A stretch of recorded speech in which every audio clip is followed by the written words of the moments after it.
Welcome to Rock That Relationship, a podcast about all things relationship with Corey and Tracy. Now let's get real and start creating relationships that rock.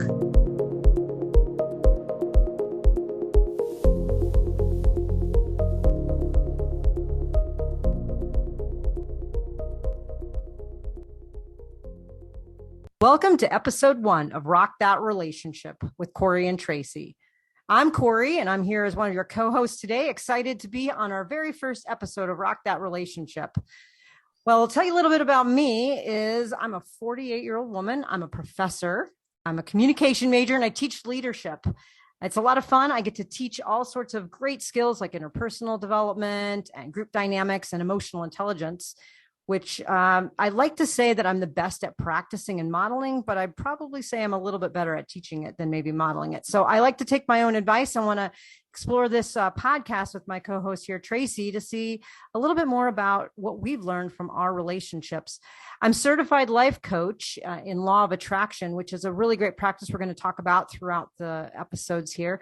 And I'm certified in strengths-based leadership and in happiness studies, which was actually a lot of fun to be able to get all of that education just so that I could learn a lot more about this kind of positivity realm, this glass half full approach to relationships. And that's really what I like to bring to this podcast. But I think most importantly, if you remember anything from what I'm about to say, I am an expert in breakups. I've had several of them. Some of them have gone pretty south pretty fast, and I have learned a lot. And I would like to think that every breakup is a little bit better than the last one, but there's still breakups. But I'm definitely getting a lot more learning, a lot more reflection, and hopefully I will have fewer of these breakups as I move forward, and I can actually explore with you all as listeners some of the things that might help create positive, loving, caring, and productive relationships. So Tracy, let's hear a little bit from you. Tell us a little bit about your background. Well, I'll get into my background in a minute, but I just want to say I've had my share of breakups too, and I don't like them. Okay. I don't want to learn from them. I hate them. I do not like them. I do not like them at all. I used to be a cop, okay, when I was much younger. Then I worked at a domestic violence shelter. I've been a concierge at a small hotel, and I'm an attorney. So all of these jobs have given me a lot of insight into human behavior and relationships, probably more than I needed to know about how people live and relate to each other. But that's actually made me think about myself, how I relate to others. Those breakups have been, very important in my learning curve. And given that I'm 51 and a half, I have a lot of life experience. I've actually been in relationships since I was 21 years old. I'm currently not. This is very rare for me. And I don't like that either. So here I am trying to help you, help myself, help everybody at the same time understand a little bit more about what goes into relationships, what are the things that we need to focus on, and what are the most important things. And, Corey, we met not even a year ago now, and in some very sad circumstances after both of us were, I was getting divorced and you were in a breakup, and our friends urged us to go out, which we both did, but we ended up at that pool party. Do you remember that? I do remember that. But before we talk about the pool party, I do have to go back because the fact that you were 51 and a half. Okay. So like this reminds me of what I did when I was like 8 and I was like 8 and a half, or like when I was 15 and I was almost going to get my driver's license. Right. So like, are you wanting to be like 51 and a half because you want to round down and be young at 51, or you want to be kind of the seasoned, sagely wise owl at 52, giving advice with all of your life experience? I would like to round down. Thank you. I'd like to be 51. I'd actually like to round down, and just so everybody knows, the 50s are the new 20s. Okay. I happen to be in great shape, as are you. And that's one of the reasons we came up with the name of this podcast, Rock That Relationship, because we are obsessed with hiking. We do a lot of hiking, and we're going to probably do some of these podcasts while we're out hiking. We're going to do some of the world's greatest treks, and we're going to bring you along on that, because you got to have good coping skills. To be in relationships with other human beings, you must develop good coping skills. Yes. Okay, good. Well, I'm glad we clarified that you'd rather be kind of stay at 51. That's excellent. Thank you. Well, just so you know, I'm 48 3/4. I will be 49 soon. So I will also round down for the sake of math here. But back to your pool party comment. So yeah, Tracy and I met. It was really fun, wasn't it? Well, at the No, it time, wasn't okay, fun. at the time it wasn't fun, but since then it's been fun because this story has just sort of escalated into this glue that holds us together in so many difficult times. So, yeah, I mean, I remember I was at this pool party. I found it on Meetup for a group that I was actually already in, and I remember thinking, maybe I should go. I'm not looking to meet anyone. I was literally breaking up like that day, but I was thinking maybe I should just get out. I don't want to wallow at home. And so, my friends were like, oh, go, go, go, go, And I remember going to this pool party, and there were 50, 60 women at this party. And, they were swimming and eating and drinking and dancing. And I mean, it was quite festive, I must say, and feeling about as melancholy as I could get. This was just not my scene. I know, I'm not a partier, a big partier at all. Well, not Corey, even, we're like nerds who go out. Okay. I guess I'm not a partier at all. So Yes. yeah, very different. So that's what brought me to the party, was just sort of the urging of friends to say, go out, see what's out there, see who's out there, make some friends. And that was the day that I left crying, sitting in my car, texting my friend saying, I think I'm going to die alone. And she said, buck up, baby. You're going to be fine. And at that time, I thought, there is no way I'm going to be fine. But Tracy, fill in the blanks here. How did you and I actually connect at the party? Well, I was sitting on one side of the pool and you were on the other side. And I saw that you were the only person there who possibly looked like they walked or hiked, and you had a hiking shirt on. And so I think I was leaving and I saw you in the kitchen and I asked you, are you into hiking? And you looked at me like I was a stalker. And I'm like, hello, look at your shirt. It says hiking. I like hiking, or I love hiking on it. And I had a hat on too. That was like a hiking hat. I still was Yes, looking at you like, what? How do you even know this about me? Did you look me up before you came? exactly. No, Yes. I did not. And I was also, urged to go to this party by friends, and I left crying as well. It's funny because I think we left at the same time. We went in opposite directions, and couldn't even get out of the yard before I was calling my friend crying. And, that's about like having a breakup and how do you go forward? And you got to change up your whole life sometimes. Sometimes you don't. Sometimes you have the same circle of friends. I came from a situation where I was basically like a married suburban person with kids. And now I was here by myself, moved into a townhouse by myself. I had to go out. I did not want to do it. I did it. It was very uncomfortable, but look, we became friends out of it. And, it was a great thing. And I think, there's a couple interesting things. We've been pretty close friends since then, but we were never attracted to each other. And I believe you sent your friend a text that day saying that there was no relationship potential with me. Do you remember I that? did. I did. I did. Mhm. I mean, I have a rule that I don't date anyone over 50. Right. I know. I'm just Exactly. kidding. I've abandoned that rule since I've gotten to know Tracy and realized that people are people and I should not have age Yeah. restrictions. And they can Although, be fit over 50. Thank well, you. yes, but you can't on the online dating profile. You literally have to pick an age, just to have your search. But yeah, I would agree with you that. Well, in some ways I kind of think, well, maybe I shouldn't have gone to that party. That wasn't really the best place for me. I just happened to have met you. And the funny part about it is we didn't exchange phone numbers or anything. It wasn't like, hey, do you want to go on a hike or anything? We ended up talking for an hour at the party about that show, Naked and Afraid, that really nobody has ever heard of, but it's on the Discovery Channel, I believe. And it's an awesome show. It's a survival show. And, they're literally people who are out put in the wilderness that are naked and afraid, and they have to survive for so many days. So, I mean, remember we got into our conversation about like, what would you bring? Because you could bring one survival item. And next thing you know, we're just chatting away about this really, interesting kind of bizarre show, but never exchanged phone numbers to actually ever go out and go on a hike.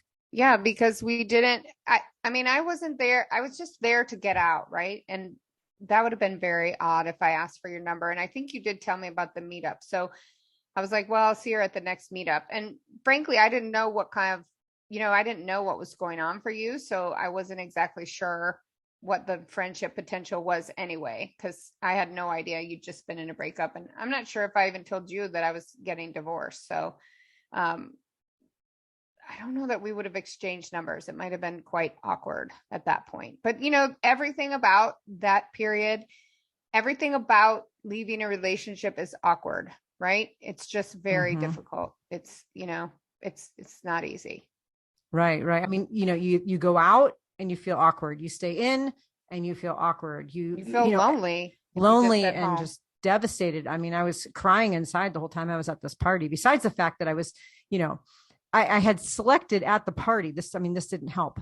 The one chair that wasn't filled around this entire pool. I mean, there's 60 chairs around the pool. And I'm thinking, oh my goodness, somebody didn't take that awesome chair right there. And I remember sitting in the chair and I'm holding my potluck plate full of all sorts of food, and I've got like potato salad and potato chips kind of dipped in the potato salad. It just becomes a big mess. And I'm like, all right, this is fine. I'm going to just sit here and eat and text my friend and tell her like, that this is, I'm having a horrible time, but that the food is good. And I remember all of a sudden somebody came over and they had their phone in their hand and they synced up their music list with the big, huge speaker next to me that I didn't see when I sat down. And all of a sudden it was like, all the single ladies, all the single ladies. And it was like this mating call or something. Everybody comes running over to like dance. I've never Not seen me. anything like it. Thank you. Well, I Not know me. I now know you didn't, but I'm sitting there and my chair was on the dance floor. So there were people to the right of me, the left of me, and in front of me dancing. And I'm trying to balance my plate of like soggy potato chips, hoping that they don't slam into me. And they're having a blast. And I can't get out of this basically this mosh pit that I'm now in. So, I mean, that was before I even talked to you. It was a wonder I didn't burst into tears when I saw you. And your mind was like a mosh pit already because you were so upset. It was an interesting day. And I think the reason that we focus on this a lot is because, two things. One is it's okay to feel really, really bad. And sometimes when you're in a circumstance and you're trying to feel better because of maybe a breakup, you might just not, right? And it's okay. It was okay for me to cry in my car. It was okay for me to text my friend and, say, I'm not sure about this experience. But I think the second thing is you never kind of know in retrospect what you're going to get out of something. Like I went to that party, not really knowing what to expect, not really thinking anything was going to happen. And I meet Tracy and here we are almost a year later doing a podcast together. So you really kind of, this idea of this positivist approach that I talk about is really this idea of keeping yourself open to possibilities. And while it might, be difficult or challenging at the time, being open allows for things to emerge that you might not see until well after the experience. So those are my takeaways from the pool party, besides a great friendship with Tracy.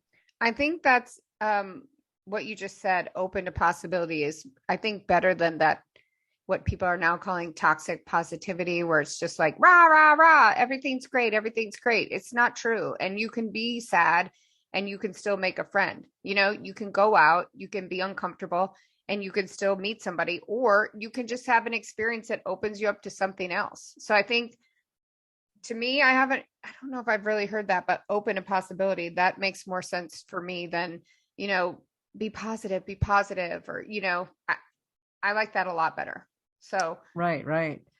Well, yeah, it makes sense. I mean, you don't want to fake happiness, right? I mean, part of people, what they say is when you're hurting is, go be happy, go, find something to be happy about. And, there is some value to that. But at the, when we think about it, it's really this idea of be open to possibilities that you're building something that could develop true happiness, true satisfaction, and bring true joy to you, maybe over the course of time, rather than necessarily just immerse yourself in something that should make you happy in the exact moment. Because that party wasn't bound to make me happy at a very distressing moment for me. But what it is it opened me up to possibilities of things that have now made me happy well down the road. Yes, absolutely. Yeah. So let's talk a little bit about this podcast. So, we're doing a relationship podcast, but so is everybody else on the planet. There's like 1,000 of these things. Why in the world would anybody want to listen to you and I go back and forth talking about pool parties and breakups? Well, why wouldn't they? That's my question. and the thing is, when, you're in a sad situation, you're sad, or you're in a breakup, or you're wondering, am I going to continue in the relationship I'm in? You could listen to a ton of podcasts, and we're not experts. We're not saying that we're experts. We're not trying to tell people what to do, but we're saying, okay, look, we've been through so many of these situations and they have been so difficult that we just want to show people or talk to people or let people know, look, we've researched these topics and these are the things that I've come up with, being in therapy for a long time, right? Going to therapy to try to deal with relationship stuff. So I kind of view what we're doing as more exploration and education really than giving any kind of advice. I'm not sure either one of us in the realm of relationships is advice. I'm not even sure a therapist is good at giving advice, right? We're opening people up to the possibility of looking at all of these different things and how can, each of these aspects play into their lives. And we're not just talking about relationships, romantic relationships. We're talking about, family relationships, coworker relationships, friend relationships. All of these relationships need attention and work. Wouldn't you agree? Oh, absolutely. Absolutely. And I know our default is to talk about romantic relationships, but it's amazing how many of those kinds of relationship ahas that happen in one area of our life can really impact something in another, right? As we talk about, communication and, respectful interactions or trust or whatever it might be, they really, kind of cover all different types of relationships. And I think the other thing that's really important too, as you talked about, really this isn't an advice giving podcast. We're going to explore different tools, resources, experiences, things that we've tried, that we've used, that, and there's some things that I've done that have worked really well for me to, heal from heartbreak, but Tracy has maybe tried them and said, nah, not for me, and vice versa. And so we're going to really just talk about those things because we want to open up our listeners to really a whole world of possibilities again of, are there things that you can do to build positive relationships? Now, one of the things that's been really different and why I'm doing this podcast now, as opposed to earlier in my life is, I say I'm an expert in breakups because I've had a few of them. And my goal is to have less of them as I grow older, because this last breakup that I had, I really went through a process of intentional healing, and I've never done that before. I've usually just done what most people do, is let time pass, eat a lot of ice cream, hang out with friends, and then eventually start dating again. This time I did a real intentional healing process with a lot of different tools and experiences to try to make meaning of that. And I think that that's what I want to bring to this podcast, so that we can talk a little bit about how do you have intentional relationships? How do you make sure that you're engaging in trustworthy and productive behavior? So really, I think that's what's going to be different about this podcast is, and the other thing too, I want to say is, Tracy, I know when I was going through my breakup in particular, I was listening to every podcast I could find. So it's not a matter of this podcast or that podcast. It's like, I listened to every one that I could find over and over and over again, because I wanted to hear about different experiences. So that's what we hope we bring to the table for you all. Yeah, I totally agree. And also, when we say breakup, that can also be the ending of a friendship or something like that. It's not just a romantic, relationship.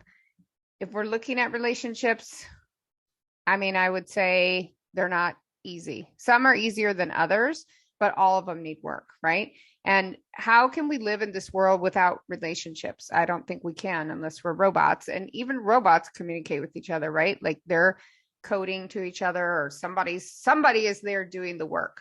So it's really important for us to do the work. And I think for me, having just been in a breakup, I cannot handle it when people tell me, oh, time, you just need time. No, I don't agree. It's intention. It's how am I going to get through this? What are the tools that I'm going to use to get through this?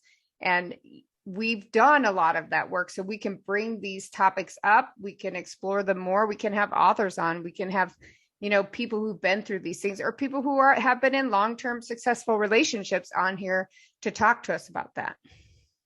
Absolutely. And, I really like what you said about, we talk about like breakups, the immediate sense is that it's a romantic breakup, and that's for most people, that's what it is. But I've had one particular friend breakup that was just awful.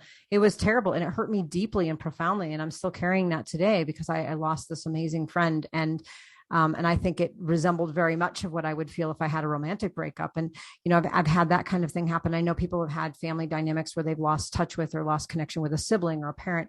And so we'll see some of those things and, be able to talk about some of these topics as a way to apply them to all of these different types of relationships. But I think for Tracy and I right now, I think you probably agree, we're both kind of in this space of having been through some significant breakups, where that's where some of the greatest learning has been for us about how to improve all of our relationships. So we really want to talk about a little bit about what we've learned. And so, a few of the things I've learned, particularly in this intentional healing process, which of course I'm still knee deep in, because it isn't like a 2-month thing. And then you come back from your, intentional healing summer camp and you're all good to go. It's a process. But a few of the things that I've kind of learned along the way is that I've always been kind of I don't know, a critical person, maybe a little bit negative. I always like to call myself a realist, but that was just a very nice way of saying, like, you're kind of negative Nelly on this one. And so I have always wanted to change that dynamic with myself. And so after this particular breakup, I really dove into this idea of law of attraction and positivity, seeing the idea, seeing about the good in others, assuming the best. And we're going to talk a lot about those kinds of things in this podcast, is how do you switch your frame of mind, and how I switched my frame of mind to start, kind of assuming the best in others. And so that was a real switch for me. Part of my intentional healing was to go through that and really switch my frame. But I also wanted to do this not just to show up better in future relationships, romantic and friendships, but I wanted to just feel better myself. And what's interesting is, since this intentional healing process, just about a year ago, I started it, I've had friends that I've known for longer than this last year who have said, you just seem different. You're like exuding light and energy and positivity, and you're just seeing the world differently. What in the world are you doing? And so I've been sharing a lot about kind of how I've shifted my frame. Again, not a rose colored glasses kind of thing, but really kind of shifting away from this negativity into positivity and finding joy in my life. And I find that I'm attracting joy into my life. And so that's one of the biggest shifts I've made. And so that's, again, kind of a frame I'm going to come from as we talk about these topics. That is great. I come from a little bit different, but I guess we're getting to the same place anyway. But I grew up in a very dysfunctional home. Like, that impacted all of my relationships. And if I had learned the things in my 20s that I learned in my 40s and now into my 50s, my life would be so different, right? It would be so, so different. And I want to talk about that. I mean, everything that happens to us in our life somehow goes into us, it stays in us, and we need to learn how to process it. So I want more functional relationships going forward. I've been very intentional with, all of my relationships, now understanding what I didn't understand before. I was married to a psychologist for 8 years. That's, who I got divorced from last year. And I mean, I would love it if I wasn't so ADD, I could sit down and write a book about it. I've learned so much, okay, that I could not integrate while I was in that relationship.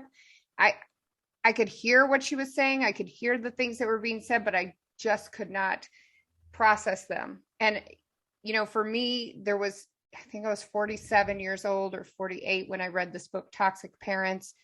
And it just radically changed my life and my understanding of why I was the way that I was. So I think a lot of people would say, yes, I was more negative than positive, and now I've shifted. I'm probably 80-20 or 75-25 more positive, where I used to be probably 75% negative, and being a cop didn't help that. But, these are the things that I want to talk about, learning from that, being so intentional, really putting in the work, because every relationship, whether it's our friendship or a dating relationship or relationship with my siblings or your relationship with your sibling, they all need the intention. And the only way you can have intention is to understand what are all the different components that need to be given attention to or taken care of. Exactly. I completely agree with you. And, we've continued to use this word intention, because when we're talking about, rocking that relationship, we're talking about having these positive, productive relationships, but then also recognizing when a relationship isn't healthy and when it is important to be able to draw your boundaries and maybe even exit the relationship. But this idea of what can you do on your end to be able to put into and invest in the relationship. And, as we think about it, we learn things along the way. And so there's 4 things that I've learned along the way. And I know, Tracy, you have some as well, that really have shaped kind of the way that I see the world. And I picked these up by watching the patterns that I've had in my previous relationships. And so the first one that I really really kind of hits home with me is this idea of water the garden, but don't overwater it. Water the garden, but don't overwater it. What this really means for me is this idea of invest in your relationship.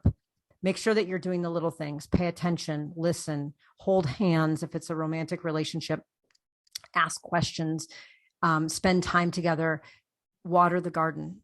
Because if you don't, as soon as you start, like stepping back and not watering the garden, it's easier and easier to not do it.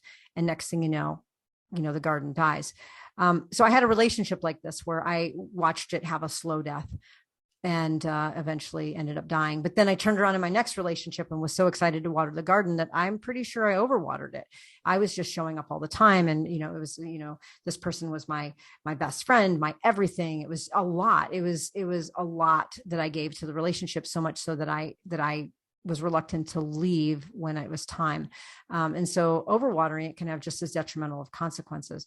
Some of the other ones that, I think about too is, this idea of love is a feeling. And I've always liked that feeling of the pow, boom, bang, like, woo, fireworks, butterflies in the stomach. I still do. Yeah. And I know you and I talked about that. That's my theory, pow, boom, bang. And I love it. I love that feeling. But it's also an action. You can't just survive off of pow, boom, bang. You have to actually do something. Again, this ties back into the watering the garden for me. The third thing for me is, stay long enough in a relationship, a friendship, whatever it might be, stay long enough, invest in it, work hard at it, but don't overstay. If the relationship has run its course, then don't overstay. That saying, a reason, a season, or a lifetime, right? Yes. Yeah. It also kind of depresses me, but I understand what they're saying. I know, but I mean, it's like, yeah, I mean, I'd like to think every relationship I enter is for a lifetime, but I do understand that some people come into our lives for certain reasons. And sometimes it is healthier and better to, either taper out a relationship or end it altogether. The last one for me is, don't try to fix people and don't let someone try to fix you. We are who we are. We are likely not going to change. The person we're with, or or the friend or whoever we're hanging out with, is likely not going to be incredibly different in the future. And we can't bank on it. I mean, they will grow and change, but we can't say, well, when they are ... then we'll have a better relationship. And having someone do that for you too, it's a lot of pressure. So, those are the four things that I have really taken away. Water the garden, but don't overwater it. Love is a feeling and also an action.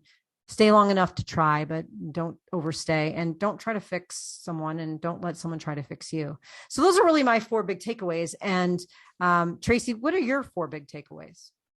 Well, these are all takeaways from things I probably didn't do very well, which now I understand that I should do well. I think that's why I'm saying them too, right? Mm-hmm, yeah. Right. Well, communication is the most important thing in a relationship, but I've also learned you can't force somebody else to communicate. There's nothing you can do if they're not going to communicate. But for me, I mean, being a lawyer, having been a cop, I mean, those are my bread and butter.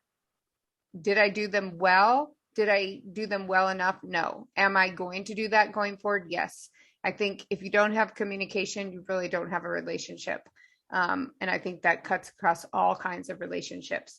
And I would say getting therapy before things get bad. I kind of feel like everybody should have therapy when they enter a relationship. Like, we should get relationship counseling, as part of our national health care, that we should have also, because we need to understand that if we don't have help in these relationships, right, and as society becomes more and more fractured and people don't communicate, things go bad, things go south. And without like a helper or structure, and it doesn't have to be a therapist, but to like have a therapeutic understanding, I think that is crucial. You think that's like a first date thing? Like you're swiping on the app and you just say, let's meet at my therapist office. Why not? I'm all, anything. But it has to be that's the thing. It has to be a neutral therapist, because there's two of you now. So it can't be at your therapist's office. So, okay. So it's just some general random therapist. But that could be a whole industry, right? Or you get on it, you meet. I actually witnessed a first date at a Starbucks the other day. And this friend and I were having coffee, and she was the one who heard it. I didn't know they were behind me. And then we watched them leave and go to the parking lot, and it was quite hilarious. But that's what I'm saying. This could be a whole industry for therapists, first date therapy. It's like the therapist could have met them at the Starbucks. Exactly. Like that could have worked too, right? Like, well, you yes. show up and you're like just thinking you're going to have a latte and you're like, who's this random person sitting here? And they're like, I'd like to introduce myself to you. I'm a counselor. I know, and I say this tongue in cheek though, but really, Tracy, this is really important. I think that you're spot on. Most people don't get therapy until things are so far gone that therapy is almost ineffective. Right. Exactly. Yeah. There's so much anger build up or resentment or whatever that the therapy isn't going to help. So that's what I'm learning. And I wish that was something more people could adopt. So, that's something I'd like to really promote. I think, and giving people space, that's my third thing. Like, people are different, right? People have different needs, and that also goes back to communicating so you can understand that. And one person's needs aren't wrong, right? I may have different needs from somebody I'm dating. Doesn't mean that my needs are wrong. Doesn't mean their needs are wrong. And I think with communication, you could figure that stuff out. I think a lot of relationships could be saved in this country, in this world, with a little more therapy and a little more communication. And then the last one is something that I never did. I actually did the opposite, give others the benefit of the doubt that what they're saying or what they're doing is coming from a good place. Growing up in a dysfunctional home, I didn't look at it that way. I viewed the person as kind of like an enemy, and what they're saying, has got to be against me. And I think that is so wrong. Like, I'm trying to go forward with everything, even hurtful things to me or whatever, giving the person the benefit of the doubt that they're not trying to hurt me, that it's coming from a good place. And maybe we just need a little bit, extra work on that, more communication. See? It always comes back to communication.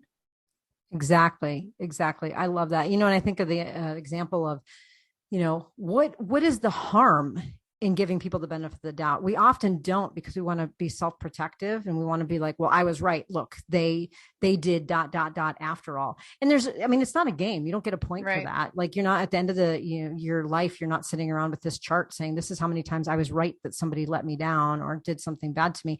The reality is that, when you give people the benefit of the doubt, you're more than likely going to be, pleased at the fact that they had really good intentions. And so, I agree with you. I think that these components that, we just talked about, these are just the four things for each of us that comes to mind as to what's some of the takeaways that we've had and things that we have learned over time and that we want to institute in our future relationships, and some things that we've actually started to do, even in some of our friendships and other relationships in our lives.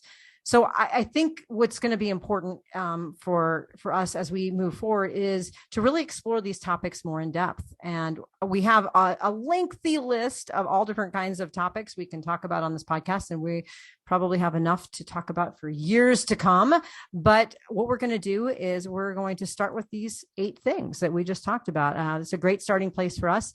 So we're going to have our next episode where we're going to talk about watering the garden. Right? How do you maintain that balance in relationships to give enough to it to make sure that it sustains and thrives, but not, do so much that it becomes an unhealthy and unproductive relationship by overdoing it.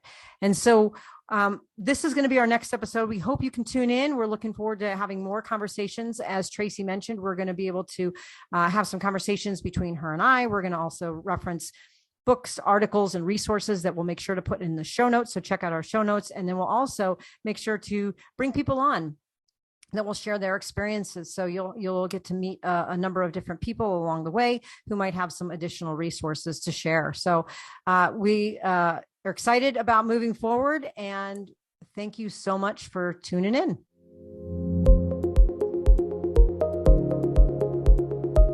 If you liked what you heard, check out our show notes for resources from today's episode. Make sure to follow us on Facebook and Instagram under Rock That Relationship, and go to our website at rockthatrelationship.com for updated episodes and more great information. Thanks for listening. Now go rock those relationships.